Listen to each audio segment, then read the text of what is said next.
بلوچستان کے ساحلی شہر پسنی سے ہمارے گدروشیا پوائنٹ کے نمائندے کی رپورٹ کے مطابق گورنمنٹ بوائز مڈل اسکول اور ماڑا محلہ پسنی میں گولڈن ویک کی تقریبات نہایت جوش و خروش اور تعلیمی جذبے کے ساتھ منعقد کی گئی۔ ان تقریبات کی صدارت اسکول کے ہیڈ ماسٹر سخی دات نے کی، جبکہ گولڈن ویک کا باضابطہ افتتاح سینئر استاد بابو نے کیا۔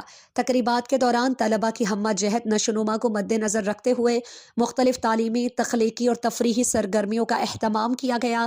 گولڈن ویک میں شامل منفرد گیمز اور سرگرمیوں میں جماعت اول سے جماعت ششم تک کے طلباء و طالبات نے بھرپور شرکت کی اور اپنی صلاحیتوں کا عملی مظاہرہ کیا۔